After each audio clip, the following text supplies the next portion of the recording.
안녕하세요. 저는 유니콘 멘토 서울대학교 정치외교학부 김진성 멘토입니다. 만나서 반갑습니다. 유니콘 멘토 멘토링이 앞으로 여러분들이 지나갈 결정함에 있어 많은 도움이 되기를 바라겠습니다. 지금부터 저와 함께 정치외교학부에 대한 학과 정보를 탐색해 보도록 하겠습니다. 감사합니다. 서울대학교 같은 경우에는 여러분들이 모두 아시겠지만 대한민국 명실상부 가장 좋은 국립대학교이고 저도 이곳에 들어오기 위해 많은 노력을 했던 것 같습니다. 또 저희 정치외교학부 같은 경우에는 학과 랭킹 한국에서는 1등, 전 세계적으로 따졌을 때도 50위 안에 드는 명망이 있는 학과라고 생각을 하시면 될 것 같고요. 한국 정치와 국제 정치를 배우고 있는데 저희 학교, 저희 과에 대해서 간단히 자랑을 조금 하자면 한국 정치와 국제 정치 연구소를 가지고 있는 유일한 학교이기도 하며 그리고 아시아 연구소까지 가지고 있어서 여러분들이 정치학 전반에 대해서 관심을 가지고 있다고 하더라도 어떤 특정한 분야에만 전문이 되어 있는 게 아니라 모든 분야에 한국에서는 메이저이기 때문에 공부하기에는 정말 좋은 환경을 갖추고 있는 학과라고 말할 수 있을 것 같습니다.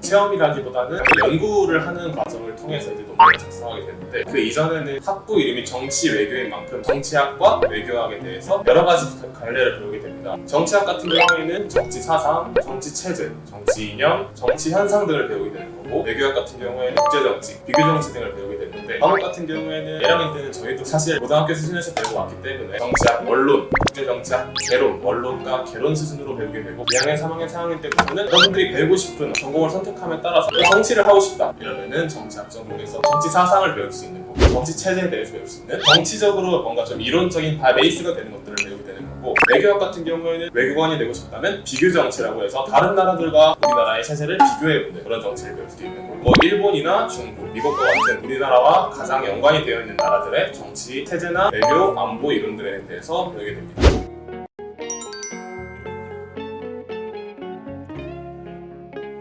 저 같은 경우에는 외교를 조금 더 좋아하는 것 같아서 저는 국제정치학개론과 안보론이라는 과목을 들었었는데 이 과목들을 들으면서 좋았던 건 뭔가 저희가 알고 있는 예를 들면 이슬람 테러리스트, 미국의 트럼프 같은 현상들이 어떤 현상들인지에 대해서 알고 보는 것과 모르고 보는 것의 차이가 엄청 크더라고요. 예를 들면 테러가 왜 일어났는지 뭐 트럼프 같은 사람들은 어떻게 이제 미국에서 큰 지지를 받고 정당 정치를 안 했음에도 이렇게 올라오게 되는지 이런 것들을 직접적으로 배우게 되는데 그거 현상만을 보고 뉴스에서 보는 걸 모두 다 흡수하기보다는 내가 대학교에서 배운 걸 가지고 그 뉴스나 그 소식에 대해서 비판적으로 검토하며 읽는 능력을 기를 수 있게 되어서 외교 쪽에 대해서 관심을 더 많이 가지게 된 것 같습니다. 그래서 저는 국제정치학 개론과 안보론이 가장 흥미로웠던 것 같습니다.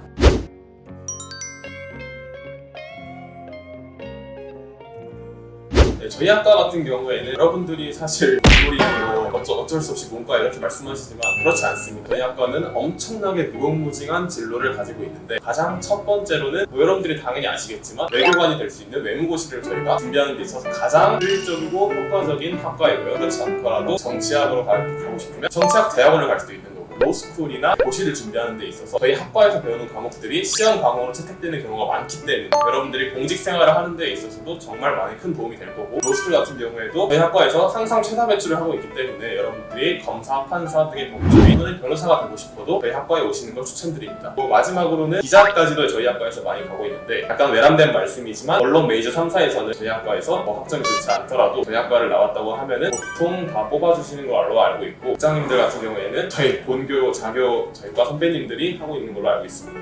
그만큼 여러분들이 생각하시는 것처럼 정치인만 정치외교학부에서 나오는 것이 아니라 다양한 진로들을 가지고 있고 여러분들이 어떠한 꿈을 가지고 있는지에도 다 부합할 수 있는 학과가 될 것 같습니다. 전망은 되게 괜찮은 여러분들에게 무궁무진한 기회를 줄 수 있는 그런 전망을 가진 학과라고 보시면 될 것 같습니다.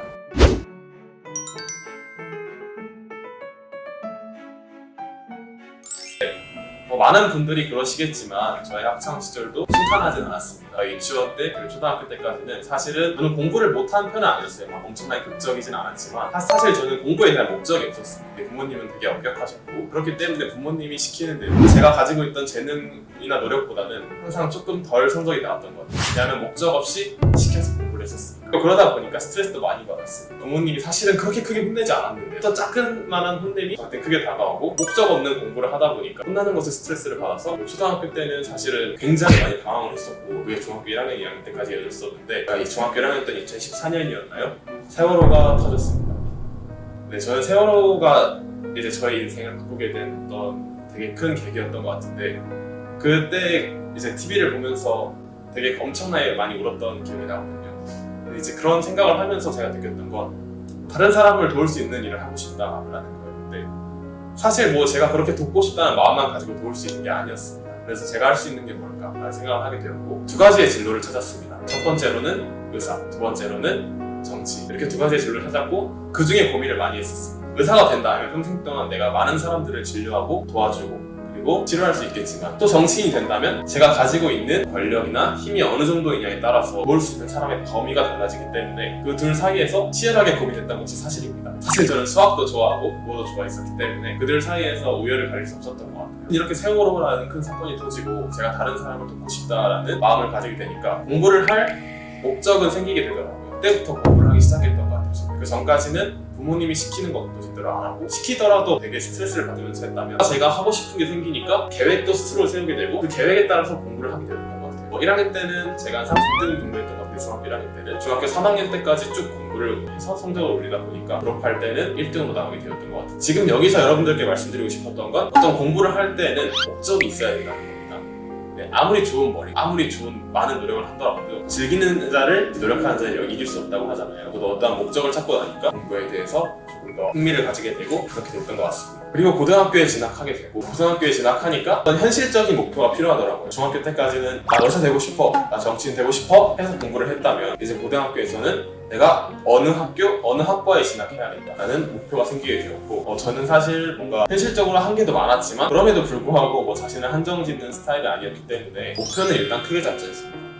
그래서 서울대학교 정치외교학부를 목표로 세우고 또 의대도 목표를 세웠어요. 왜냐면 1학년 때는 제가 어디로 갈지 몰랐기 때문에 이렇게 공부를 하다 보니까 정치인이라는 직업이 의사보다 도울 수 있는 범위가 많다고 생각을 했어요. 예를 들면 제가 만약에 의사가 되어서 30살부터 병원을 개업해서 사람을 치료한다고 생각을 해봅시다. 아무리 많이 치료해봤자 여러분들이 살고 있는 도시에 있는 사람들 정도의 수를 평생 동안 치료하다가 죽게 될 거예요. 대학병원에서 엄청나게 뭐 중환자들을 치료하는 게 아니라면 사소한 일들로 저에게 병을 치료받으러 오는 사람들을 보고 되게 물론 도움을 받아서 치료가 되겠지만 엄청나게 큰 도움을 받지 못할 거였어요. 하지만 제가 정치인이 되어서 세월호 같은 사건을 막을 수 있다면 정말 빈곤하고 죽을 위기에 처해 있는 사람들에게 집과 보호처를 제공할 수 있는 정책을 만들어낼 수 있다면 그 사람들에게 훨씬 더 효능감이 큰 도움을 줄 수 있을 것 같다는 생각이 들었습니다. 그래서 저는 1학년에서 2학년에서 올라가고 문과와 이과를 선택해야 될 시기에 문과를 택했습니다. 선생님들은 저한테 엄청나게 뭐라고 했습니다. 너는 의대를 가야지 왜 네가 지금 문과를 선택해서 전교 1등인데 진학 성적에서 망치려고 하냐고 욕을 했지만 저는 제가 생각하고 있는 확고한 꿈이 있었기 때문에 바꿀 수 없었습니다. 그리고 저는 문과를 가게 되었고 2학년 3학년 때 공부를 하게 되었죠. 공부를 하는 과정에 있어서 일단 목표를 크게 잡다 보니까 그 목표를 따라가려고만 하다 보니까 굉장히 힘들었습니다. 사실 제가 생각하는 대로 성적이 나오지도 않았고 따라가는 데 있어서 되게 압박감을 많이 받았던 것 같아요. 제가 이걸 극복할 수 있었던 건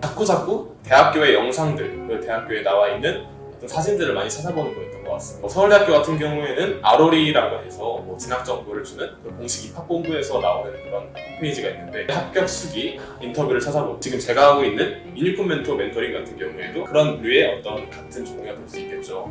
이런 대학생분들이 하시는 말씀들, 그리고 대학생들이 운영하는 유튜브 채널들, 그리고 대학생들이 운영하는 합격 수기들을 보면서 이 사람들이 대학교에 와서 이렇게까지 공부를 하기 위해서 열심히 했다는 생각을 들면서 현실적으로는 사실 외부 환경은 나쁘지 않았기 때문에 이런 외부 환경에서 스스로 공부하지 않는, 힘들다고 하지 않는다는 건 말도 안 된다라는 생각이 들었고 그때부터 조금 더 독하게 하기로 마음을 먹었던 것 같습니다.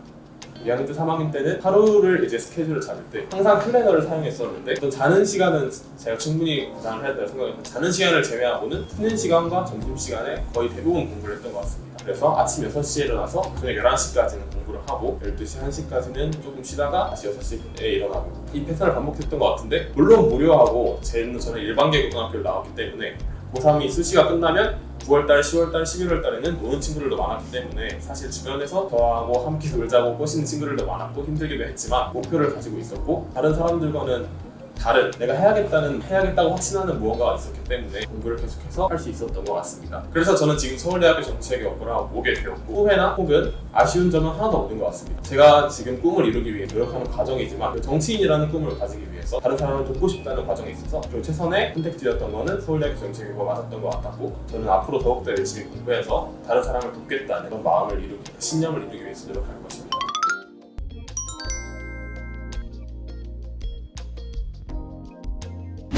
저는 공부를 결심하게 된 계기가 두 가지 생각이 있었던 것 같아요. 첫 번째는 내가 공부를 못해서 하고 싶은 걸 못하게 된다면 생기는 억울함. 그리고 두 번째로는 제가 승부욕이 정말 강한데 학창 시절에 대충 친구들 또래들은 운동이나 게임에서 승부욕을 푼다면 그런 것도 물론 많았지만 제가 공부를 하는데 왜 얘한테 지지? 라는 생각이 들었어서 한번 최선을 다해봤던 것 같아요. 그게 중학교 3학년 1학기였던 것 같은데 최선을 다하고 내 성적이 전교 4등이었던 것 같아요. 최선을 한번 다해보니까 이런 생각이 들더라고요. 돌아가신 노멘통 형이 하신 말씀이지만 뭐 안 될 거 뭐 있노? 이렇게 말씀을 하셨잖아요. 저도 그것처럼 한번 최선을 다해보니까 뭐 안 될 거 뭐 있겠노? 이렇게 생각이 들더라고요. 첫 번째로는 그런 최선을 다했을 때 오는 결심, 그 승부욕으로 인한 공부를 하는 데 있어서 경쟁에서 이기고 싶은 마음이 첫 번째였던 것 같고, 두 번째로는 현실적인 이야기지만 공부를 못해서 내가 하고 싶은 걸 못하게 되었을 때 올 좌절감이나 억울함이 정말 컸던 것 같아요. 아까도 말씀드렸지만 저는 의사를 또 꿈을 꿨다고 했었잖아요. 예를 들어서 뭐 정치인 같은 경우는 사실 서울대학교 정치학을 나오지 않아도 다른 곳을 나와도 정치를 충분히 할 수 있지만 의사 같은 경우에는 기본적으로 공부를 되게 잘해야 되는 현실적인 한계를 가지고 있었기 때문에 내가 다른 사람을 돕기 위해서 의사를 하겠다는데 공부를 못해서 못하게 된다면 그건 정말 안타깝고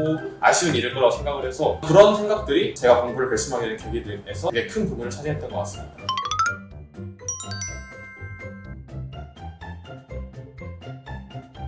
여러분들이 뭐 알 수도 있고 모를 수도 있겠지만 학생부 종합전형이라는 전형을 가지고 들어오게 된 것 같아요. 학생부 종합전형이 뭐냐면 여러분들의 학교 생활 전반 있죠. 물론 거기에는 공부뿐만 아니라 뭐 동아리 활동도 들어갈 수 있는 거고 봉사활동도 들어갈 수 있는 거고 여러분들이 하고 있는 어떤 관심 있고 흥미 있어 하는 활동들이 생활교육부에 들어갈 수도 있는데 이러한 전반적인 걸 평가하는 지표를 가지고 평가하는 게 학생부 종합전형이라고 할 수 있을 것 같아요. 공부도 열심히 하면서 학교 생활을 소홀히 하지 않았던 것 같습니다. 그 생활교육부에 들어가는 활동으로는 이해하기 쉽게 말해주자면 학생회장을 한 번 했었던 게 있고 동아리 활동 같은 것도 몇 번 했었던 것 같고 동아리 활동이라고 한다면 뭐 편집부, 뭐 진로 심화 동아리, 뭐 자율보고서 쓰는 이런 활동도 했었던 것 같고 그리고 봉사활동도 했었던 것 같고 이런 다양한 활동들을 공부와 함께 하면서 이 학생이 전반적으로 학교 생활에 충실했는지를 평가하는 지표가 있는데 그걸 통해서 제가 들어왔던 게 학생부 종합전형이었던 것 같습니다. 그렇다고 해서 이것만 준비한다고 해서 저는 수능을 놓았던 건 아니에요. 왜냐하면 이 서울대학교를 떨어지게 된다면 수능으로 여기 대학을 올 생각도 있었기 때문에 수능 준비도 같이 열심히 했었던 것 같습니다.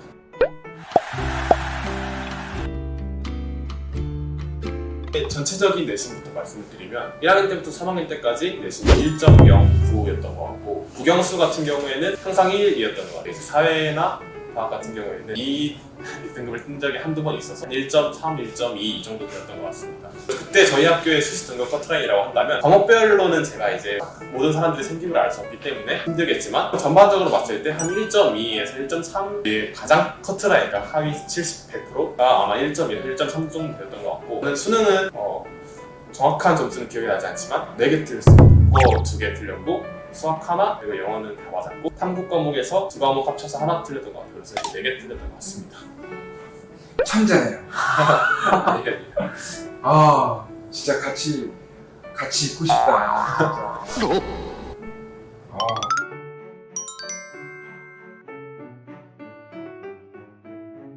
중학생, 초등학생용, 그리고 고등학생용 국어 공부 방법을 알려드릴게요. 일단 초등학교, 중학교 때는 가장 중요한 건 뭐 부모님들이 하시는 말씀이시겠지만 책을 많이 읽는 게 중요합니다. 네, 여러분들이 이제 고등학교에 가면은 물론 교과서 단어 암기해서 뭐 내신 시험 푸는 것도 있겠지만 사실 입시 제도에서 가장 큰 역할을 하는 건 수능이잖아요. 근데 결국 수능은 여러분들이 본 지문이 나올 수도 있고 안 본 지문이 나올 수도 있는데 결국 독해력 싸움이란 말이에요. 그렇게 된다면 초등학교, 중학교 때는 다양한 분야의 책을 많이 접해보면서 읽는 연습을 하게 중요합니다. 쉬운 책만 읽다 보면 수능 때 나왔을 때 어려운 지문에 대해서는 아예 한글이어도 읽히지 않는 경우들이 있어요. 사회, 과학, 영어, 국어, 뭐 소설, 문학 다양한 분야에 있어서 초등학교, 중학교 때는 다양한 수준 되게 쉬운 것부터 나한테 읽어볼 만한 거 어려워서 읽기 힘든 것까지도 도전하면서 국어에 대한 전반적인 독해력을 기르는 게 가장 중요한 것 같고 고등학교 때는 좀 다르죠. 왜냐하면 시간이 없잖아요. 시간이 없고 양도 많고 가장 수능에서도 힘든 게 비문학이니까 아침마다 신문 읽는 습관을 들이라고 하고 싶어요. 사실 신문이 정말 어렵거든요. 한자도 많이 들어있고 여러분들이 사실 재미있어 할 만한 내용들은 다 아니잖아요. 어떤 재미없는 글을 내가 읽기 싫어도 읽는 연습을 쭉 하게 되면 사실 수능에 나오는 지문들도 재미없고 읽기 싫잖아요. 그 부분들처럼 신문을 꾸준히 읽는 연습을 하다 보면 사실 신문 수준 또는 신문 수준보다 조금 낮게 수능 지문이 나올 거기 때문에 독해력을 훨씬 더 기를 수 있고 그러면 수능을 문제 푸는 데 있어서 가장 비중을 많이 차지하는 비문학에 대해서는 여러분들이 완벽하게 대비할 수 있습니다. 그리고 문법 같은 경우에는 중학교 과정에서 고등학교 과정이 아직 겪어보지 않아서 모르실 수도 있겠지만 되게 많이 이어져 있거든요. 그러니까 한 번 중학교 때 기초를 잡을 때 중학교 때만 써놓고 이번 시험 끝나면 까먹어야지가 아니라 꾸준히 복습을 하면서 중학교 1학년, 2학년, 3학년, 고등학교 1학년, 2학년, 3학년으로 가져오는 게 중요한 것 같아요. 괜히 한번 깔짝거리고 알고 있다가 까먹고 고등학교 가면 아 이거 내가 대충 어디서 본 건데 알고 있는 건데 하면서 넘어가 버리면 이제 문법 같은 경우에는 답이 없거든요. 양이 조금 많기 때문에 기초를 잡을 때 탄탄히 잡고 꾸준한 복습을 통해서 이 체계를 완성시켜 나가는 게 중요하다는 말씀을 드리고 싶습니다. 영어는 정말 어려운 말들까지 모르더라도 기본적인 다양한 언어들을 알고 있는 게 중요한 것 같아요. 가장 중요하다고 생각하는 게 단어 암기. 단어 암기는 저 중학교 때부터 하루에 50개에서 이제 고등학교 때 100개까지 했던 기록이 있는데 여러분들이 아무리 문맥을 잘 맞추고 영어를 유창하게 말하고 유창하게 읽더라도 뜻을 모르는 단어가 나오면 결국 게임이 끝나는 거잖아요. 그게 만약에 여러분들의 시험 문제에 있어서 가장 중요한 역할을 차지하는 단어였다면 그 문제는 틀리고 가게 되는 수밖에 없는 겁니다. 현실에서는 그렇지 않겠지만 입시용 영어를 하기 위해서 정말 많은 단어들을 알고 있는 게 중요한 것 같아요. 토익 수준의 영어는 아니겠지만 뭐 학교에서 소위 말하는 수능이나 아니면 내신에서 말씀하는 단어들 그런 단어장들이 요새 되게 많이 나와 있잖아요. 그런 단어장들을 여러 번 보면서 아니 저는 뭐 100권, 1000권을 보라고 말씀드리진 않아요. 한 권을 보더라도 여러 번 보면서 어떤 거기 나온 단어 그리고 예문들까지도 꼼꼼히 보면서 단어를 공부하는 걸 추천드리고 싶고 그리고 문법 같은 경우에는 문법을 사실 학교에서 잘 가르치지 않잖아요. 대충 인강 보거나 아니면 혼자 공부하면서 때려 맞추는 경우가 많은데 그러다 보면 어느 순간 딱 한계점이 오게 됩니다. 고등학교 2학년 때 3학년 때 한 번 그 문법 파트를 싹 틀리는 날이 올 거예요. 제가 그랬었거든요. 저는 이제 그랬지만 여러분들은 그러지 말고 고등학교 1학년 또는 중학교 3학년 때부터 뭐 중학교 때 고등학교 때 쓰는 문법 책들에 대한 어떤 문제집도 다양하게 굉장히 잘 나와 있거든요. 근데 그런 것들을 고3 돼서 보기 시작하면 시간이 없어요. 한 중3, 고1 결과부터 시작해서 어떤 문법 책도 한 2권, 3권 풀어보면서 개념들을 정확히 암기하고 있는 게 중요한 것 같습니다. 그리고 다 노력이 많이 필요한 부분들이 있는 것 같아요. 수학은 뭐 대부분의 사람들이 말하는 건 많이 풀어보라고 말을 하죠. 근데 저는 그게 정답인 것 같지는 않습니다. 물론 많이 풀어보는 것도 중요한데 그것보다 더 중요한 건 모르는 걸 풀어보는 게 중요하다고 생각을 해요. 뭐 더하기 빼기 2만 번 풀어본다고 해서 뭐 더하기 빼기가 아닌 곱하기 나누기를 틀리는 건 맞을 수 있는 건 아니잖아요. 근데 알고 있는 문제보다는 모르는 문제들을 풀으라고 말씀드리고 싶어요. 저는 수학을 고3 때 공부하면서 하루에 20문제 이상 푼 적이 있습니다. 뭐 여러분들이 들으시면은 아 얘 공부를 왜 이렇게 안 했어라고 하실 수 있지만 근데 저는 20문제를 푸는데 2시간이 넘게 걸렸어요. 제가 모르는 것들 그리고 어려워하는 부분들만 가지고 공부를 했기 때문인데 어차피 내가 알고 있는 거라면 모르는 부분에 있는 문제에 있어서 하나의 부분으로 해서 풀릴 거란 말이에요. 알고 있는 내용들을 합쳐서 모르는 부분을 가져왔을 때 그 모르는 부분을 해결하는 능력이 있어요. 수학에 있어서 고득점을 할 수 있기 때문에 내가 부족한 부분이 어디인지 체크하고 그냥 전반적으로 봤을 때 객관적으로 가장 어려운 부분을 체크해서 그 부분들을 최대한 열심히 공부하는 걸 저는 추천드리고 싶습니다. 그래서 수학은 여러분들이 놓치거나 어려운 부분을 중점적으로 공부하는 게 가장 중요한 방법인 것 같습니다. 국어나 영어도 물론 입시에 중요하지만 제 생각에 수학은 입시의 꽃입니다. 근데 그런 수학을 여러분들도 못하는 게 아니라 할 수 있는 거예요. 저는 사회탐구를 이제 중점적으로 공부했었으니까 기본 암기 과목에 대한 이제 꿀팁을 좀 드리려고 하는데 개인적인 노트를 만들었던 것 같아요.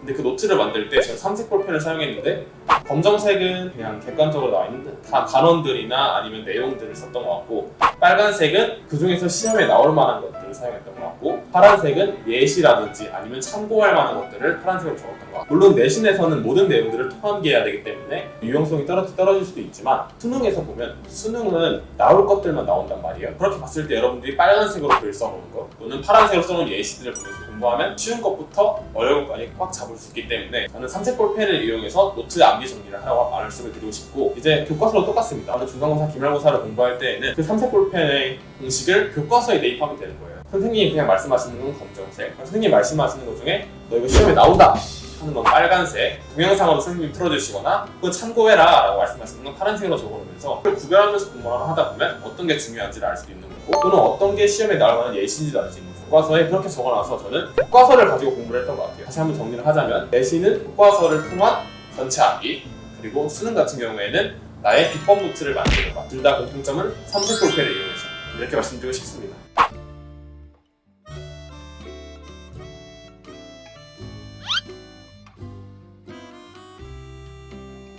제가 멘토링 때 말씀드렸던 것처럼 한다면 여러분들도 분명히 고득점할 수 있을 거라고 믿고 저도 물론 옆에는 없지만 이렇게 영상송에서나마 응원하겠습니다. 네, 저는 면접과 자소서 준비는 학원을 다녔다기보다는 학교에서 선생님들께 여쭤보면서 많이 했던 것 같아요. 가장 중요한 건 결국 자신의 경험이거든요. 경험을 많이 해야 됩니다. 무슨 경험을 하든 사실 의미 없는 경험일 수도 있는 게 자소서나 면접을 쓸 때는 정말 중요하게 다가오는 경우가 있기 때문에 어떤 그러한 경험들 속에서 여러분들이 모르는 면접학원 선생님보다는 여러분들이 알고 있는 학교 선생님과 상의해보는 게 중요한 것 같아요. 선생님, 제가 그때 이 활동 기억하시죠? 이 활동 이렇게 같이 써먹으면 어떨까요? 이렇게 물어봤을 때 선생님이 괜찮다고 하신다면 그 활동을 가지고 할 수 있는 거고, 아니라고 생각하신다면 다른 활동을 가지고 할 수 있는 거고, 그리고 무엇보다 중요한 건 여러분들이 어떻게 느꼈는지예요. 아무리 뭐 거창하고 대단한 경험이더라도 여기서 느낀 게 없다면 저는 안 써먹는 게 더 좋다고 생각을 해요. 저는 학생회장이라는 거를 자소서에 별로 써먹지 않았거든요. 뭐 다른 사람들이 봤을 때는 번지르르 하고 커 보이지만 저는 사실 거기에서 느끼는 점은 별로 없었어요. 오히려 제 자소서에 썼던 건 교과학술제에서 연극을 했던 경험을 썼던 것 같은데, 어떻게 그 활동이 다가왔는지가 가장 중요한 것 같아요. 어떤 소재보다는 자소서나 면접을 준비할 때에는 내가 무조건 중요하다고 생각하니까 학생회장 했으니까 이것만 준비해야겠다가 아니라 이걸 공부하면서 또는 이 활동을 하면서 내가 이렇게 느꼈었지, 이 활동은 나한테 이런 경험으로 다가왔었지, 이런 걸 생각하면서 면접이나 자소서를 준비한다면 좋은 결과가 있을 것 같습니다. 공부하면서 그래도 우리 뭐 아무리 엘리트멘트 힘든 순간 있었겠죠, 그죠? 공부하면서 가장 힘들었던 과목이 뭐였어요? 저한테는 영어였습니다. 여러분들께 제가 영어 단어 또는 문법의 중요성을 많이 말씀드렸잖아요. 근데 그게 결국 제가 겪었던 거였던 것 같아요. 왜냐면 저는 사실 중학교 3학년 때까지 영어를 굉장히 스스로 잘한다고 생각했어요. 그리고 고등학교 1학년 때도, 고등학교 2학년 때도 모의고사를 보면은 항상 1등급 또는 100점이 나와서 제가 영어 천재인 줄 알았거든요. 근데 고등학교 3학년 딱 올라오니까 난이도가 한번 탁 튀면서 올라가는 시기가 있더라고요. 그렇게 딱 한 번 튀니까 바로 2등급 맞았고, 그리고 2등급에서 3등급 왔다 갔다 하려고 할 때, 물론 수능을 지금 말씀드린 건데 기준으로 이 영어라는 과목에 있어서 정말 멘탈이 터지더라고요. 사실 수능에서는 정말 큰 비중을 차지하지 않을 수 있는데 이 영어라는 과목 때문에 최저 등급을 못 맞추게 된다거나 수능을 공부하는 데 있어서 어려움을 겪게 된다면 그걸 너무 억울할 것 같아서, 그래서 고3 때부터 부랴부랴 영어를 공부해서 결국 점수를 조금은 괜찮게 얻었지만 그럼에도 불구하고 고3 내내 그 영어라는 과목에서 스트레스를 받았던 기억이 있는 것 같습니다. 근데 저는 항상 그 극복하는 과정에 있어서 마음이 다급하고 되게 스트레스를 많이 받으면서 했던 것 같은데, 여러분들은 저 같은 경험을 하지 않으려면 고등학교 1학년, 2학년 때도 점수가 잘 나온다고 하더라도 그래도 기초부터 탄탄히 가지고 올라오는 게 중요한 것 같습니다. 난이도는 언제 올라갈지 모르기 때문에.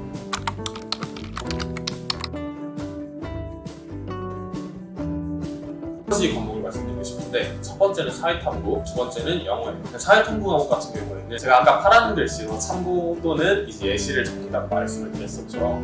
그것처럼 결국 정치학이라는 거는 사회 전반에 대한 걸 논의하는 거기 때문에 사회탐구를 공부할 때 여러분들이 현실에 적용하면서 생각을 해보는 게 좋을 것 같아요. 예를 들면 사회문화 과목에서 여러분들이 빈곤표를 배운다고 한다면 그 빈곤표라는 게 결국 뭔가 이론속에서만 있는 게 아니라 실제로 우리 주변에도 어떤 빈곤한 사람들부터 중위소득, 그러니까 중간의 수준을 가지고 있는 사람들, 소득자까지 있는 거고, 그게 국내뿐만 아니라 국제에서도 이루어지는 거잖아요. 이것처럼 현실에 적용하면서 생각을 해보는 그런 공법이 정치학을 공부하는 데 있어서는 좀 중요한 과목인 것 같고, 두 번째로 말씀을 드린다면 영어인데, 정치학이라는 과목이 가장 발전되어 있는 나라가 미국과 영국이에요. 그러다 보니까 저도 공부를 하는 데 있어서 미국 논문 또는 영국 논문을 많이 찾게 되거든요. 다 한국말로 해석되어 있지 않은 게 더 많고 원문이 훨씬 좋은 경우들이 많이 있어요. 물론 수능 공부를 위해서도 영어 공부를 해야겠지만 그렇지 않더라도 영어를 공부한다면 정치학을 공부하는 데 있어서 더욱 도움을 줄 수 있을 것 같아요. 영어 같은 경우에는 좀 더 중점적으로 말씀드리면, 제가 아까 말씀드렸던 문법도 문법이지만 단어 공부잖아요. 단어 공부를 수능에 나오는 것뿐만 아니라 예문까지 이렇게 꼼꼼하게 공부를 하면서 단어를 많이 안다면 나중에 대학 와서도 공부하기가 훨씬 수월할 거라고 믿습니다.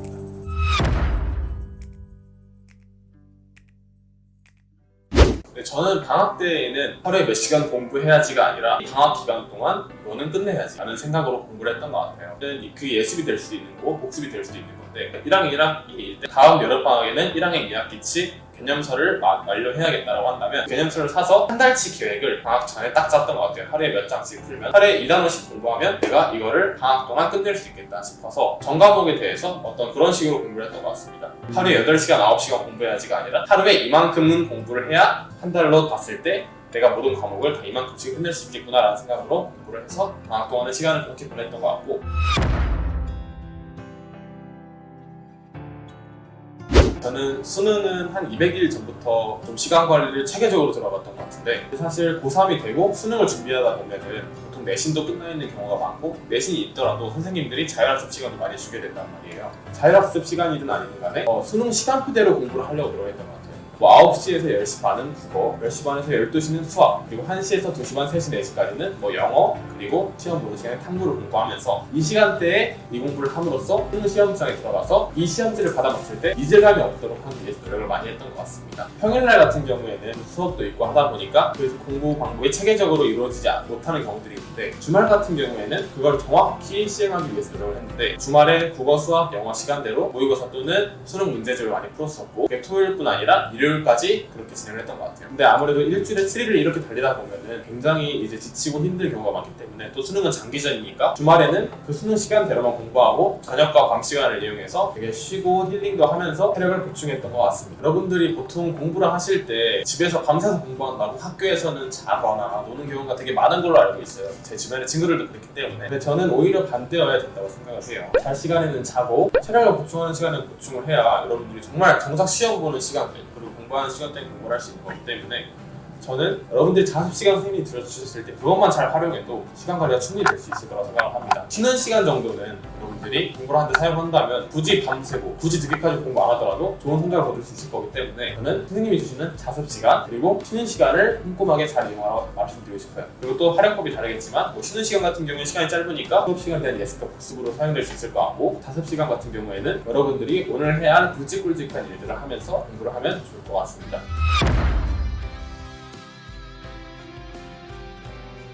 시험 기간이 되면은 평소와는 다른 게 암기해야 될 부분들이 많이 드러나게 되잖아요. 근데 암기라는 게 어떤 환경에서나 다 잘 되는 게 아니에요. 저 같은 경우에는 조용하고 집중이 잘 되는 공간에서 암기가 잘 되었거든요. 근데 사실 쉬는 시간이나 자습 시간을 많이 이용하라고 했지만, 그때는 친구들이 떠들거나 자기 때문에 그 시간에는 저는 수학을 많이 풀었습니다. 근데 학교에 있는 시간에는 그런 어떤 방해를 받아도 공부를 할 수 있는 것들, 예를 들면 수학이라든지 어떤 숙제를 한다든지 학교 생활 전반에 있어서 동아리나 뭐 그런 활동을 한다든지, 그런 식으로 시험 기간에는 학교에서 쉬는 시간이나 자습 시간을 이용해서 수학 문제를 풀고, 대신에 제가 기숙사에 돌아오거나 집에 왔을 경우에는 이제 학습실 같은 또는 독서실 같은 공간에서 집중이 잘 되기 때문에 그때는 암기 과목을 위주로 공부를 해왔던 것 같습니다. 굉장히 심각한 고민은 아니지만 나름 그때에는 되게 심각한 고민이었던, 고등학교 2학년 때 여자친구가 생겼습니다. 근데 이게 사실 부모님들 세대 또는 선생님들 같은 경우에는, 특히 저는 그때는 전교 1등 하고 있었기 때문에 굉장히 예민한 이슈였어요. 그래서 선생님들 같은 경우에도 성적 떨어지면은 알아서 해라, 부모님 같은 경우에도 이렇게 사귀는 게 맞냐 이런 식으로 질문을 많이 했었던 것 같고, 사실 저도 물론 좋아서 사귀긴 했지만 현실적인 제약들이 되게 많았기 때문에, 그래서 저는 기숙사 살아서 평일날에 나가볼 수도 없었던 거였고 굉장히 고민됐습니다. 이 관계를 유지해 나가는 게 맞는. 근데 저는 오히려 긍정적으로 효과를 미쳤던 것 같아요. 토요일이나 일요일에 그 친구를 만나기 위해서 월화수목금에는 더욱더 노력을 하게 되고, 시간표나 플랜 또는 공부 방법을 공유하면서 공부를 열심히 하게 되고, 모르는 문제들이나 모르는 과목들에 있어서는 도움을 주고받으면서 긍정적으로 관계를 유지할 수 있었던 것 같고, 물론 그때마다 다른 사람들의 의구심이나 또는 다른 사람들이 신경 쓰는 게 많았지만 여러분들에게 그런 건 신경 쓰지 않았으면 좋겠어요. 대신 여러분들이 객관적으로 생각했을 때 이게 정말 나한테 도움이 되는 관계인지는 다시 한번 고민해보라고 하고 싶습니다. 왜냐하면 물론 연애도 중요하고 사람 간의 관계도 중요하지만 진학도 그 중요한 것에 있어서 상당히 큰 부분을 차지하고 있기 때문에, 사귀는 것 자체는 문제가 없지만 그 사귀는 게 여러분들의 진학이나 학업에 있어서도 얼마나 큰 영향을 미치고 있는지도 중요한 것 같습니다. 고민을 잘 해결했고 지금까지도 만나고 있습니다. 방법이라고 한다면 만나서 공부를 많이 했던 것 같아요. 근데 이제 만나서 공부를 하다 보면 놀고 싶잖아요. 그러니까 카페보다는 스터디 카페나 독서실 같은 데서 가서 같이 하루 종일 공부를 하고, 대신에 같이 밥을 먹는 시간이나 쉬는 시간은 같이 이렇게 그런 식으로 공부를 하면서 만나는 시간을 서로 허투루 쓰지 않으려고 노력했던 것 같아요. 만나는 시간에 각자 할 일을 하면서, 각자 바쁠 때 있잖아요. 사실 연애를 하면서 가장 중요한 게 서로에 대한 시간을 쏘는 거라고 생각을 하는데, 저희는 서로 고등학생이라는 걸 알고 특히 고3이라는 걸 알고 서로 얼마나 학업에 신경을 쓰는지 알기 때문에 서로한테 신경을 조금 덜 쓰더라도 그거에 대한 이해를 했던 것 같아요. 그래서 여러분들이 연애를 하면서 왜 나한테 이런 것들을 신경 쓰지 않지라는 거에 대한, 학업에 있어서의 방해가 될 수 있는 부분들을 조금은 생각을 덜 해도 내려놓아도 괜찮을 것 같고, 각자 공부하는 것들은 각자의 삶을 존중하면서 하고, 그리고 만났을 때도 어떤 시간을 허투루 쓰지 않으려고 노력했던 게 제가 극복했던 방법이었던 것 같습니다.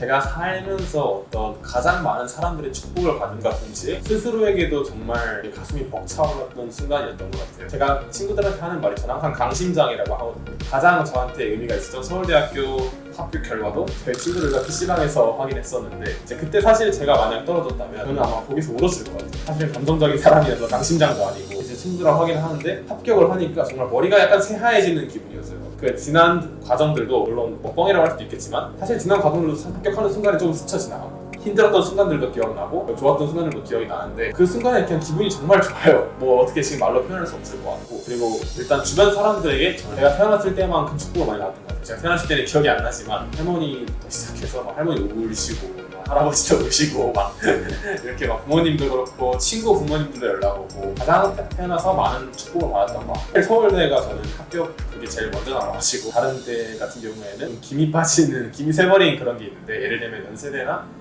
성균관대 같은 경우에도 제가 합격을 했었는데 좀 김이 샜었고 의대 합격, 순천향대 의대를 합격했었는데 순천향대 의대 합격을 통보받았을 때는 뭔가 좋은 것도 좋은 건데 이제 거기서부터 고민이 시작된 것 같던 거야. 순천향대 의대도 사실 뭐 나빠한 의대는 아니니까 그 두 가지에서 사실 부모님이 더 원하시는 쪽은 의대였고 저는 서울대학교를 가고 싶었으니까 둘 다 합격해서 물론 너무 좋지만 둘 중에 하나를 기회비용으로 포기해야 된다는 것이 조금 힘들었던 것 같고 그리고 고려대는 떨어졌어요. 떨어졌는데 왜 떨어졌냐면 면접을 안 간 건 아직 원하는 대학에 가는 순간은 태어나서 가장 많은 축복을 받는 순간 중에 한 순간이 될 거고 좋은 기회로 남아있게 될 거고 그리고 여러분들도 충분히 성취할 수 있다는 게 제가 하고 싶은 말의 핵심이에요. 그러니까 여러분들 그 순간을 생각하고 떠올리면서 지금부터 조금만 더 힘내서 열심히 해주면 좋을 것 같습니다.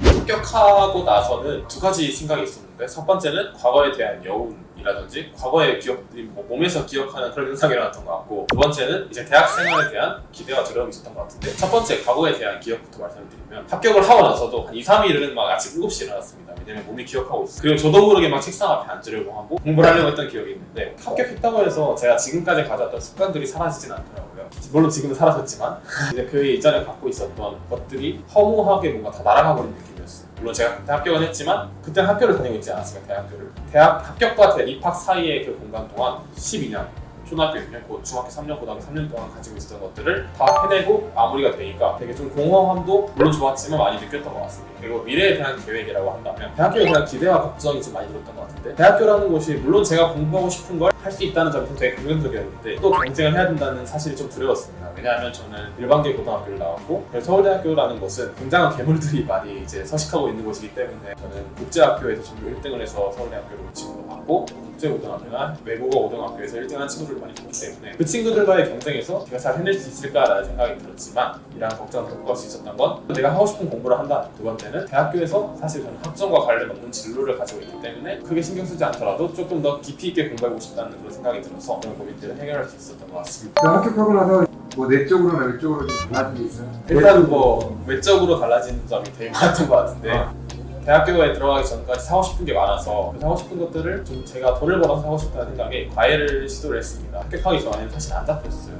아무리 수능을 잘 보고 공부를 잘했다고 해도 잘 안 잡혔는데 딱 합격을 하고 나니까 그때부터 전화가 막 울밀듯이 와서 막 과외를 뭐 한 달에 12개도 했던 기억이 있는데 외적으로는 그렇게 많이 변화를 했던 것 같고 내적으로 말씀을 드리자면 그 불안함과 걱정의 시간들이 사라졌다는 것에 대해서 안도감과 편안함이 있었던 것 같아요. 저는 사실 합격하기 전에는 물론 수능이 끝났으니까 놀고 있지만 놀고 있어도 놀고 있지 않은 그런 느낌이었거든요. 이게 내가 합격할지 불합격할지 걱정도 되고 혹시라도 불합격하면 어디를 가야 될지에 대한 그런 고민을 하게 됐는데 합격을 하고 나니까 제가 아까 말씀드렸듯이 과외를 되게 많이 했다고 했는데 그런 뭐 아침부터 저녁까지 스케줄이 있고 그런 바쁜 스케줄 속에서 힘들어도 웃음이 막 끊이지가 않더라고요. 되게 편안하고 그 힘듦도 즐겁고 그런 느낌에서 뭔가 합격 순간이 내적 외적으로 많이 변했던 것 같습니다. 저는 대학생활 하면서 가장 즐거웠던 건 동아리 활동이었던 것 같은데 서울대학교 정치외교학부 소속 모의국회라는 동아리를 하고 있는데 이 어떤 학술적인 내용이 아니라 정치 풍자극의 느낌으로 연극을 하는 동아리예요. 제가 고등학교 때까지는 어떤 생활기록부라는 거에 얽매여서 꼭 제가 하고 싶은 것이 아닌 해야 되는 필요한 동아리를 많이 쓰는데 모의국회라는 동아리는 저에게 있어서 첫 번째 하고 싶은 동아리였어요. 하고 싶은 동아리를 하니까 정말 재밌었어요. 현재의 시선을 가지고 비판을 하면서 같이 웃기기도 하고 풍자하는 동아리인데 그 과정에서 한 달, 두 달 동안 이제 서로 자신을 내려놓고 연기 연습도 하고 배우고 싶었던 흥미를 느꼈던 부분에 대해서 학술적으로도 많이 배우게 되고 무엇보다 가장 중요한 건 뭐 어른들이 대학교 가면은 그냥 고등학교 친구들이 진짜 친구들이지 대학 가면은 얘네들 다 거리 재고 뭐 진짜 친구들이 아니다라고 말씀을 하는데 저는 이 동아리를 하면서는 그 대학 친구들한테도 고등학교 친구들 같다는 느낌을 많이 받았습니다. 하루 종일 같이 있고 서로를 내려놓고 그리고 연기를 같이 하는 과정에서 힘듦과 어려움을 같이 공유했기 때문에 이 동아리 활동이 저에게 있어서 대학생활의 가장 큰 경험이었던 것 같고, 이제 1학년 때는 연기팀으로서 연기를 했다면 2학년 때는 그 극을 준비하고 연기팀을 끌어줄 수 있는 준비팀의 준비위원장으로서 활동하고 있기 때문에 저에게는 앞으로도 더욱더 중요한 소중한 기억으로 남을 것 같고, 저 3학년 때부터 사실 고시를 준비할 거기 때문에 저에게 있어서 대학생활이 거의 처음이자 마지막인 행복했던 기억으로 남지 않을까라는 생각이 듭니다. 서울대학교 오시면 공부하기는 정말 좋습니다. 그거 하면 제가 자부할 수 있을 것 같아요. 농담부터 시작해서 이곳저곳에 공부할 수 없는 곳이 없어요. 다들 조용하고 서로를 존중하고 배려하는 분위기이기 때문에 하고 싶은 공부를 하는 데는 정말 어려움이 있을 것 같아요. 특히 도서관 같은 경우에는 국내에서 가장 큰 도서관과 가장 많은 책 보유를 가지고 있기 때문에 원하시는 보고 싶은 책은 정말 다 있을 거라고 생각합니다. 그리고 두 번째 좋은 점을 생각을 한다면 학교 내 인프라가 굉장히 잘 돼 있거든요. 편의점이 10개 있고 카페도 5개에서 6개, 식당도 8개, 9개, 심지어 다이소 같은 것도 들어가 있거든요. 그러니까 학교 내에 정말 이것저것 없는 게 없습니다. 치킨집, 술집 이런 것까지 학교 안에 다 있기 때문에 학교 내에서 의식주를 다 해결할 수 있다는 점. 세 번째는 코로나 상황에서 좀 해당이 되는 말인데, 저희 학교 같은 경우에는 국내 최초로 알고 있는데 2시간 만에 결과가 나오는 코로나 분자 신속 검사를 하고 있어요. 여러분들이 걱정되면은 가서 검사를 받고 2시간 만에 결과가 나오고 자가격리 2시간 동안 안 해도 되고, 코로나 상황에서 되게 메리트를 가지고 있는 국가나 기업에서 되게 지원이 많이 들어와서 보조금도 많이 들어오고 경제적으로 등록금도 싸고 지원도 많이 들어오기 때문에 학업에 집중하고 대학생활에 집중할 수 있도록 하는 데 가장 좋은 곳이 서울대학교인 것 같고, 저희 과 자랑을 좀 하자면 한국 최고의 정치학 학자들이 모여 있습니다. 그래서 교수님들 같은 경우에는 언론에 다 논평을 쓰시는 그 정도의 엄청나신 교수님들이기 때문에 그 교수님들이 수업을 해준다는 것 자체도 영광인데, 동아리나 학과 학생들한테 되게 관심도 많고 애정도 많으세요. 직접 개인적으로 면담도 많이 진행을 하시고, 또는 동아리 하시는데 되게 엄청나게 도와주시고 밥도 사주시고 술도 사주시거든요. 고등학교 담임 선생님보다 더 잘해주시는 경험 듣기를 받아서 되게 좋았던 것 같고, 그리고 외적으로는 뭐 아무래도 저희 과가 공부를 하는 데 있어서 되게 학업이 우수하니까 많은 행사나 대회 또는 동아리 활동들을 함께 할 수 있고, 공부를 하는 데 있어서 모두가 다 인정해주는 분위기에서 서로를 좀 더 향상시켜 나갈 수 있다는 점, 그게 가장 좋은 것 같습니다.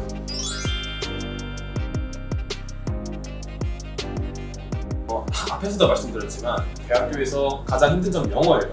그래서 제가 앞으로 앞에서도 계속 영어를 말씀드렸던 건데, 원래도 약간 이과적인 성향이 많아서 수학, 과학을 좋아하고 영어를 별로 안 좋아했는데, 저희 과에는 영어로 된 지문이나 영어로 된 수업이 되게 많습니다. 영어로 따라가는 게 사실 좀 힘들었는데, 이걸 극복하는 방법은 뭐 남들보다 일단 뒤처지는 걸 좀 가장 먼저 인정하는 겁니다. 그게 사실 큰 차이를 만들지는 않거든요. 뒤처진다는 게.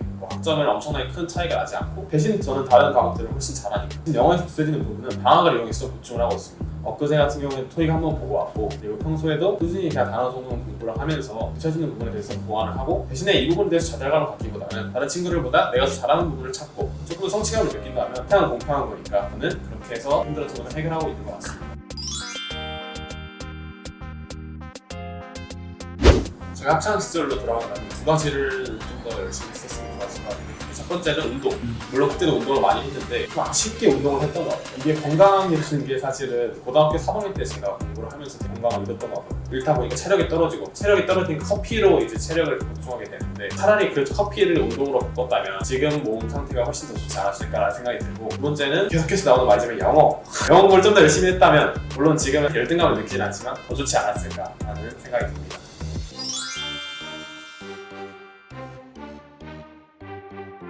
제가 꾸고 있는 꿈은 국회 입법고시를 시험을 봐서 국회 사무처에 들어가는 게 저의 지금 가장 단기적인 꿈입니다. 제가 사실 정치외교학부에 들어오고, 사실 전 지방 사람이기 때문에 국회를 올 기회가 많지 않았는데, 이제 서울대라는 곳에 들어오게 되니까 여러 활동을 하면서 국회의원들, 국회에 계시는 분들과 컨택을 많이 하게 됐습니다. 그 과정에서 국회를 가보는데 정말 인프라도 그렇고, 이제 사람들의 근무 환경도 그렇고, 그리고 사람들이 하는 일도 그렇고, 제가 로망으로 삼았던 일을 하고 있는 거예요. 예를 들어 법을 만들고 그 법에 대해서 토론하고, 그리고 법을 심의하는 그런 과정들을 국회의원만 하는 게 아니라 국회에 있는 관료들도 많이 하고 있었기 때문에, 그래서 국회에 입법고시를 가서 공무원이 되는 게 저의 가장 단기적인 꿈인데, 단기적인 꿈이라고 한다면 그러한 경험들을 가지고 국회 생활을 마무리하면은 정치인으로 변신을 해서 정치인이 돼서 어떤 국회 생활로 실무적인 경험을 쌓고, 원래 가지고 있던 비전들도 같이 생각을 하면서 남을 도울 수 있는 삶을 사는 게 어떤 장기적인 목표인 것 같습니다.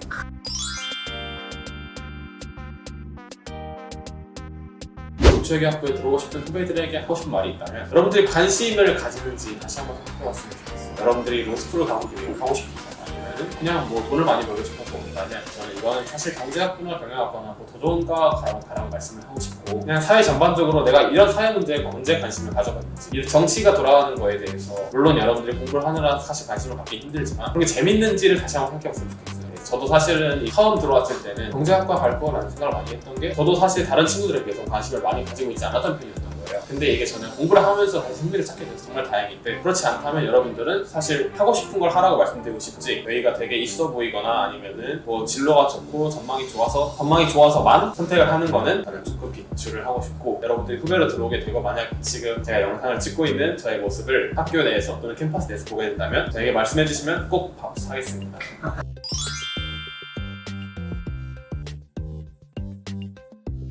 인물 중심의 정치가 이루어지는 거라고 말씀드리고 싶은데, 이게 사실 정치에 있어서 가장 큰 역할을 해야 되는 건 물론 국민이지만 대변체로서 해야 되는 건 정당이라고 생각을 하거든요. 정당이라는 게 뜻을 같이 하는 분끼리 만나서 이제 모여서 같이 그걸 확장시켜 나가고, 그리고 같은 뜻을 같이 하는 국민들을 대변하는 그런 역할이니까. 근데 사실 대한민국 같은 경우에는 슈퍼맨들이 너무 많잖아요. 내가 이게 나와서 다 이렇게 바꿔버리겠다, 해버리겠다 이런 것들이 너무 많은데, 국민들도 불가능한 걸 알면서도 사실은 기존 정치권에 대한 혐오는 이제 얘네들 맨날 싸우고 있으니까 그런 게 너무 싫어서 그런 사람을 뽑아주는 건데, 이런 게 사실은 뭔가 정치적인 관점에서 봤을 때 사실 민주주의의 발전이라고 보기엔 좀 힘들거든요. 그런 것들이 좀 가장 큰 문제인 것 같고, 가장 개선돼야 될 점은 정치라는 게 전문적인 분야라는 거를 국회의원들 또는 정치하시는 분들도 모두 다 알고 있어야 된다고 생각을 하는데, 가장 큰 개선돼야 될 점인데, 예를 들면 과학자 하다가 정치인이 되면 그게 과학자의 시선에서 정치를 바라보는 거지, 정치인의 시선에서 정치인을 바라보는 게 아니잖아요. 사실 가장 문제가 되는 거는 제가 다른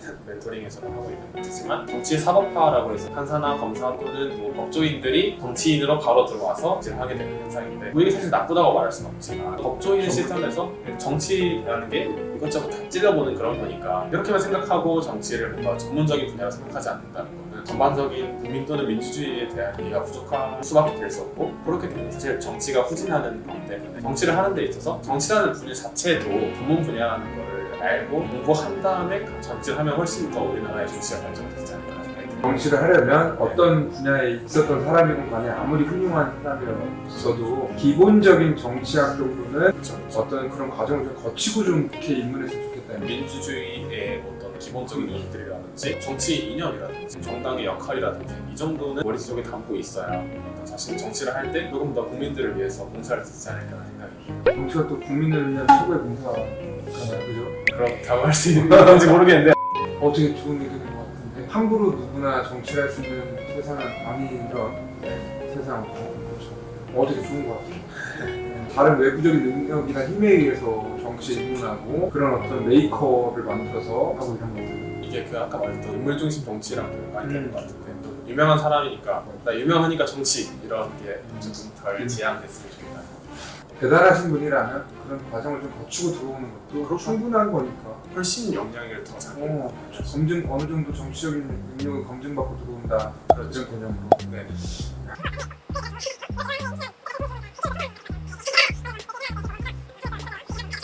정치외교학부를 너무 무거운 학과라고 보진 않았으면 좋겠어요. 뉴스에서 접하는 정도의 수준을 가지고 어떻게 하면 조금 더 재밌게 알고 싶게 볼 수 있을까가 정치외교학부가 하는 공부지, 뭐 무슨 철학과처럼 철학과를 비하하는 건 아니지만 철학과 역사 공부하고 그런 것만이 정치외교학부는 아니니까, 시사에 관심만 있어도 들을 수 있는 가벼운 학문부터 무거운 학문까지 다 있으니까 너무 부담 가지지 말고 들어주시면 좋을 것 같습니다. 네, 지금까지 영상 시청해주셔서 감사합니다.